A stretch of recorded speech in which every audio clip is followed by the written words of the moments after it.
মানসম্মত পেস বোলিংয়ের বিপক্ষে বাংলাদেশের ব্যাটাররা কতটা দুর্বল তা ফুটে উঠল আরও একবার। 2 উইকেটে ৬৯ রান নিয়ে দিন শুরু করেছিল বাংলাদেশ। ক্রিজে সাদমানের সঙ্গে শাহাদাত দীপু, যিনি ২০২০ সালে অনূর্ধ্ব-১৯ বিশ্বকাপে বাংলাদেশকে চ্যাম্পিয়ন করাতে গুরুত্বপূর্ণ ভূমিকা রেখেছিলেন, কিন্তু টেস্ট দলে নিজেকে মেলে ধরতে পারছেন না। দীপু করেন মাত্র ২২ রান। উইকেট শিকারী শামার জোসেফ, যার সঙ্গে দলের আরেক পেসার আল জাহরি জোসেফের কোনো আত্মীয়তা নেই। লিটন দাস ফিরেছেন ৬ বলে ১ রান করে। উইকেট নেন অলরাউন্ডার জেডন সিলস, যিনি একজন অ্যাম্বিডেক্সট্রাস ক্রিকেটার, অর্থাৎ যে হাতে বল করেন ব্যাট করেন তার উল্টো হাতে। জাকের আলীর ক্যাচ নিয়ে উল্লাস শুরু করে ওয়েস্ট ইন্ডিজ। শামার জোসেফের আরও একটি উইকেট। ৮৩ থেকে ৯৮, এই ১৫ রানের মধ্যে ৪ উইকেট হারায় বাংলাদেশ। আগের দিন দুবার জীবন পেয়ে 50 করা সাদমান ইসলাম আউট হন ৬৪ রান করে। বাংলাদেশের স্কোর ৬ উইকেটে ৯৮ রান। দারুণ প্রতিরোধ গড়ে তোলেন মেহেদী মিরাজ, তাকে ভালোই সঙ্গ দেন তাইজুল ইসলাম। বাংলাদেশের রান ১৩৯ পর্যন্ত নিয়ে যান তাইজুল ও মিরাজ। হঠাৎ লাফিয়ে ওঠা বলে ক্যাচ দেন তাইজুল।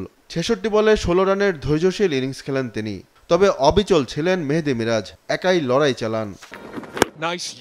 ওয়েস্ট ইন্ডিজের বিপক্ষে প্রথম ম্যাচে প্রথমবারের মতো টেস্টে অধিনায়কত্ব করেছিলেন মিরাজ। সেই টেস্টের ২ ইনিংসে মিরাজের রান ছিল ২৩ ও ৪৫। ১৫৯ থেকে ১৬৪, এই ৫ রানের মধ্যে বাংলাদেশ হারায় শেষ ৩ উইকেট। তাসকিন ফেরেন ৮ রান করে। এরপর আউট হন মেহেদী মিরাজ, যিনি করেছেন ৭৫ বলে ৩৬ রান। শেষ পর্যন্ত ১৬৪ রানে গুটিয়ে যায় বাংলাদেশ। জেডন সিলস মাত্র ৫ রান দিয়ে ৪ উইকেট নেন। ১৫ ওভার বল করে তিনি মেডেন পেয়েছেন ১০টি। জবাবে ২ ক্যারিবীয় ওপেনার ছিলেন অতি সাবধানী। ক্রেগ ব্রাথওয়েট ২৮.৬৯ স্ট্রাইক রেটে ব্যাট করেন। মিকেল লুইয়ের স্ট্রাইক রেট ছিল মাত্র ২৫.৫৩। সাফল্য এনে দেন নাহিদ রানা।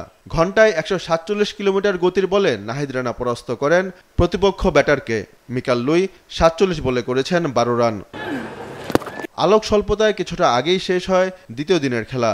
ক্রেগ ব্রাথওয়েট ১১৫ বলে ৩৩ রানে অপরাজিত থাকেন। তার সঙ্গী কিসি কার্টি অপরাজিত আছেন ৬০ বলে ১৯ রান করে। ওয়েস্ট ইন্ডিজ দিন শেষ করেছে ১ উইকেটে ৭০ রান তুলে। বাংলাদেশের প্রথম ইনিংসের চেয়ে ৯৪ রানে পিছিয়ে আছে দলটি।